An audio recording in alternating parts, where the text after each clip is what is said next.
On today's episode of the Cryptoverse, we have a new date for the Ethereum Hardfork. Someone has just won $100,000 at the EOS Hackathon in San Francisco yesterday. Iran is going to launch its own Fiat Stablecoin from the central bank. EOS also now has its first ever Fiat Stablecoin live on the network. And we'll also do a market roundup and some technical analysis on XRP, Bitcoin Cash, Stellar and Wax, including a couple of trades that I've done recently. Timestamps for all that are down in the video description if you wish to skip ahead. If you're new around here and you would like to earn cryptocurrency rewards, support the show, and get rid of the ads, please visit the website, thecryptoverse.show. Click on that big blue button up there that says Get Paid to Watch. There's a 2-minute explaining video that will tell you how you can remove the ads, support the show, and earn cryptocurrency rewards, all at the same time. For now though, we're going to get into the video. The first story being that the Ethereum core developers have set a new date for the Constantinople Hardfork upgrade. Now, my sources for this, it's a secondary source. So there's this guy, Eric Connor, who's like a self-proclaimed Ethereum commentator, and he said a new target for the Constantinople upgrade is set for the 16th of January, according to the Ethereum core developers meeting. So 16th of January is the new date, tentative date. So Eric is referring, he's the secondary source, which means he's referring to a primary source. The primary source is the live stream recording of the Ethereum core developers meeting, which happened on the 9th of November. Here it is. It's on the Ethereum Foundation's YouTube channel. I'm only 8 minutes in, so I must point out here that I have not verified this date for myself. I've only so far listened to 8 minutes of this meeting. I would have to go through the entire hour and a half to make sure they do actually mention that specific date. So I'm saying this is an unverified fact, okay? I'm not saying that's the case. I'm reporting on a secondary source. I will go through the primary source, but if you want to beat me to it, go listen to the recording of the call and verify that date for yourself. In any case, it's only tentative, so, it may be revised in any case. That's all I wanted to say about that. Next story. The EOS Global Hackathon in San Francisco yesterday wrapped up with a winner being awarded $100,000. That was the top prize anyway. Now the closing ceremony was recorded, here we go, on the EOS.io YouTube channel. As you can see here, I'm also about halfway through watching the closing ceremony where the top 10 teams, they presented their demos. So if you'd like to do the same thing, please check out the EOS.io YouTube channel and watch this closing ceremony. There was many different prizes, 100 grand for the winner, and it kind of stepped down from there. All of the winners from all the previous hackathons will now go ahead to the December 7th, I think it is, the grand finale in Cape Town, South Africa. I'm half thinking about going to that, to be honest, so let me know what you think of that in the comments below. Next story. Iran's Rial-supported national crypto is to go live between the commercial banks as sanctions against them grow. So I got this from the Crypto Globe, which is becoming an ever-increasing valuable source to me. This is Colin Muller wrote this article yesterday, so he's working on a Sunday. Good for him. In any case, this is yet another example of how you cannot ultimately accomplish anything by force. So new US sanctions imposed on Iran have led the Iranian central bank to turn to a censorship-resistant technology, cryptocurrencies. So in this case, they are launching a Fiat Stablecoin with a difference. So instead of having a private company like a crypto exchange issue a crypto token which is backed 1-for-1 by fiat currency that they have in their bank account, this time it's the Iranian central bank that's going to be the issuer. That's a big difference, okay? The trouble is, we already know that of all the fiat currency that's out there in the world, only about 3% of it actually exists as actual cash deposits in the bank. And the other 97%, so 3% cash, the other 97% of it is actually debt. But that's just a side note. So that's the problem with all fiat-backed stablecoins. The other difference with this Iranian-backed stablecoin is that it's really for commercial banks to settle payments between themselves. That's also different.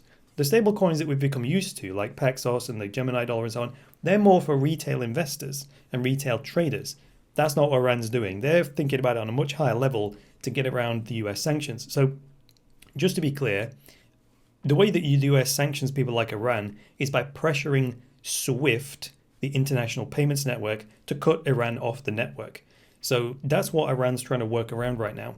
Unfortunately for Swift, I do feel bad for them because they're a private company just doing business, right? Granted, they're a monopoly, but they're just a private company. And they've got the US pressuring them. They're like, you better ban Iran from your network.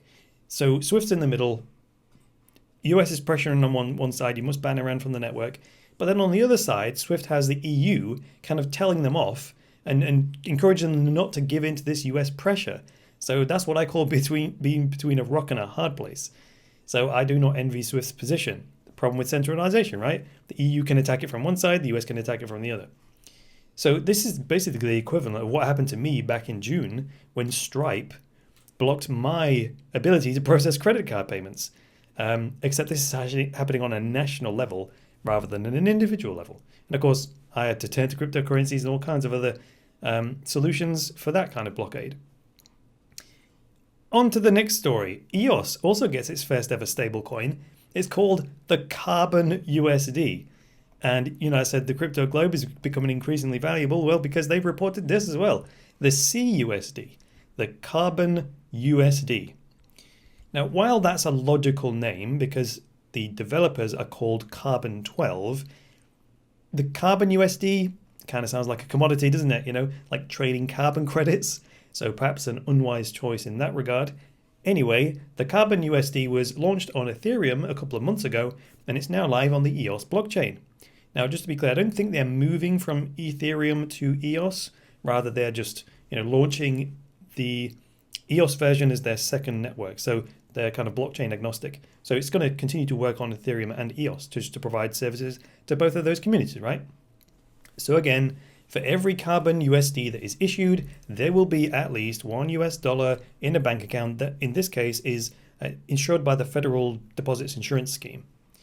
So that's interesting because the developers say that this fiat-backed, one-for-one pegged thingy is only intended to be phase one. So what they want to do is get more liquidity, and once they get a certain amount of liquidity, they plan to transition to a hybrid model where you can choose whether to use the stablecoin that's backed one-for-one fiat currency in a bank account, or you can use an algorithmically stabilized version. So they're going to build that in the second phase. Pretty sweet. Now, one thing that popped into my head when this was launched, so you've got EOS-based stablecoin, and you've got Ethereum-based ERC20 tokens. So what I thought was, while I was reading this article, was Bancor X. Right? You could take some ERC20 token that you own on the Ethereum network and use Bancor X to basically convert it into Carbon USD on the EOS network. So that would be super cool. Say if you've got basic attention token and you want to sell it into US dollar stablecoin, you could do it via Bancor X. But what would happen is you'd start off with the Ethereum-based basic attention token, and at the end of the transaction, you'd end up with Carbon USD on the EOS network. Boom, mind blown, right? So that's already technically possible if you think about it. The only thing that's stopping that from happening right now is some liquidity providers on the Bancor network, but that'll happen in time. This has only just been released, so give it time, give it a chance. Now, if you'd like to try this out for yourself, all you have to do is go to fiat.carbon.money. Here's the website, fiat.carbon.money. The carbon US dollars, so you can sign up, get deposit, withdraw, redeem, all that stuff, yakety schmackety, go get it. On to the next story. We're going to get to the market roundup segment now. So I'm not going to do market roundup in terms of market cap and so on, or biggest winners and losers. It's pretty much redundant today. What I'm going to do is go over to the charts and talk about my various positions. So starting with Bitcoin Cash, this trade's still looking pretty good, up about 14% right now. Although I will be honest, after doing some further research on this whole situation with Bitcoin Cash and the potential of it splitting into two, and seeing how much of a mess that's all in, I actually took the profit from this trade and just put it into BTC. So that's where I'm at right now. So what I actually did, and you can go back to my previous videos from last week where I mentioned this, I saw this run up and I sold at this previous high. So I sold it here. My intention was to buy back in when it inevitably pulled back, which it inevitably did. So I was going to wait for a serious pullback and then basically put all the money back in, which would have resulted from me getting just some free Bitcoin Cash, wouldn't it? Because I would have sold, the price of it would have dropped, and I'd just use that money to buy it back, ended up with more Bitcoin Cash than I started with. I didn't end up doing that because while the trade was happening, I received more fundamental information and thought, oh my God, I just don't want to do this. So I just put it into Bitcoin for stability, okay? So I took the profit from there, stuck it into BTC. So that was a 14% gain on that trade, basically. What else? Onto the XRP trade. So this one's still in play, actually. So if I go back to the charts and pull up XRP USD, here it is. Now, this was the trade that I put out to my patrons on the 20th of October. This is the post that I made on Patreon saying, here's a trade idea, potentially 45% profit. And that was back on the 20th of October. So what I did with this one, after I posted that on Patreon, I actually took this trade myself. And right now it's up about 11%. So let me show you what, if you're not privy to this. So on the 20th of October, the XRP had pulled back to this line of support, and look at how brilliantly it was providing support. So I entered here and I put my stop was sort of underneath this channel. So there's two lines of support and resistance here. This one's a good one. Look at it, perfectly the price obeying this as support. And I thought if it drops down here, busts through these two support lines, well, I'm going to come out at about 42 cents or something.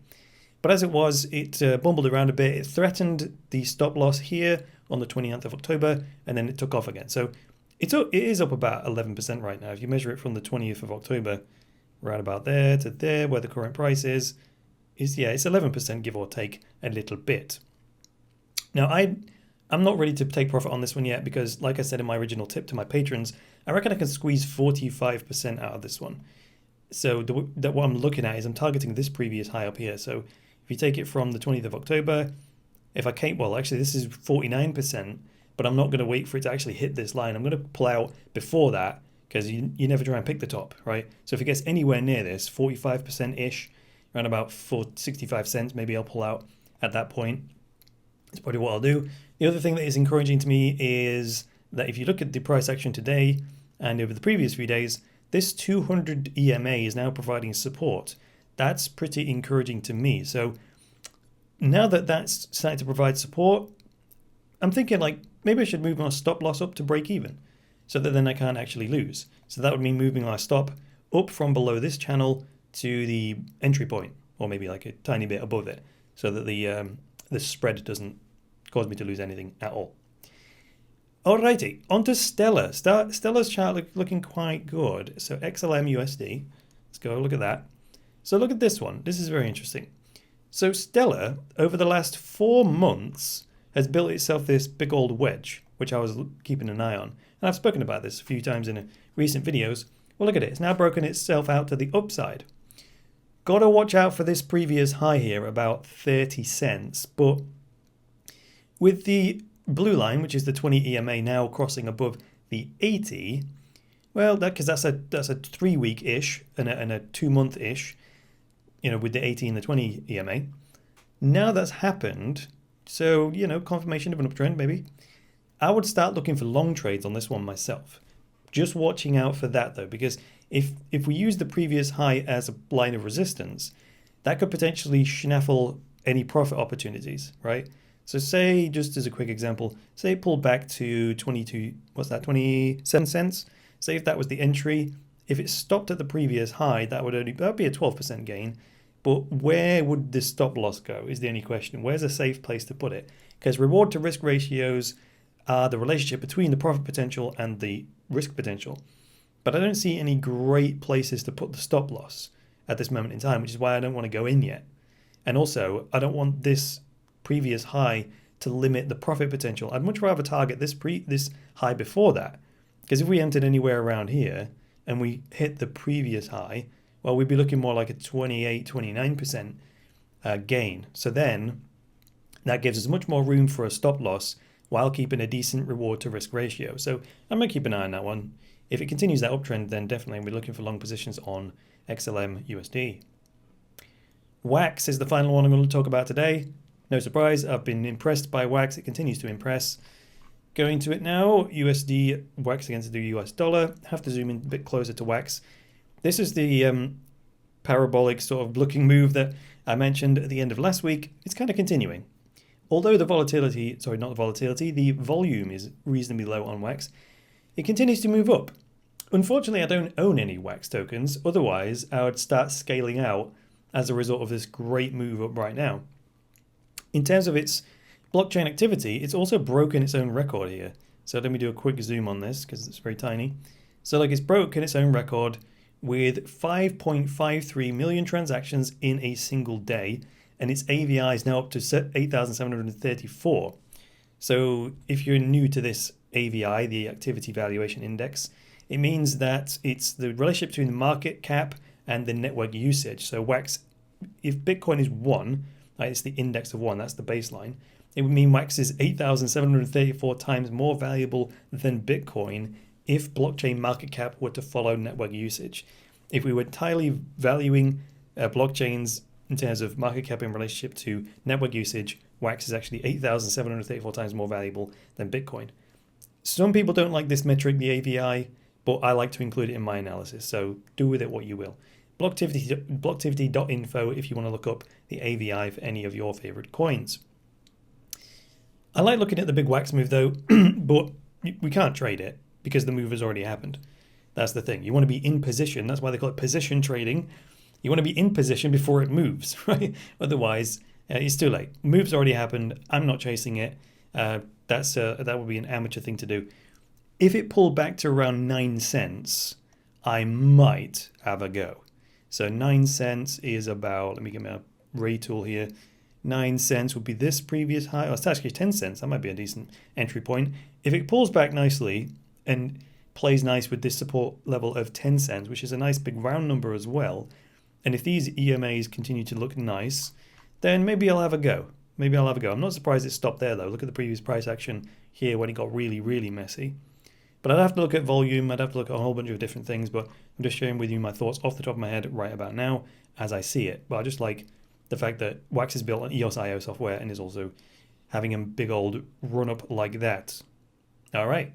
That is all I've got for you today. So if you liked this episode, please go ahead and hit that like button. If you disliked it, hit the dislike button.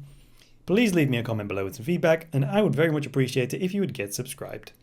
Also, make sure you check out my online store, which has a bunch of products bearing the Cryptoverse branding. You know I really appreciate you going to the online store because if you purchase something from it, that purchase helps to keep this channel going. Other than that, I'll be back with the next episode of the Cryptoverse. So until then, it's me, Chris Coney, saying bye for now.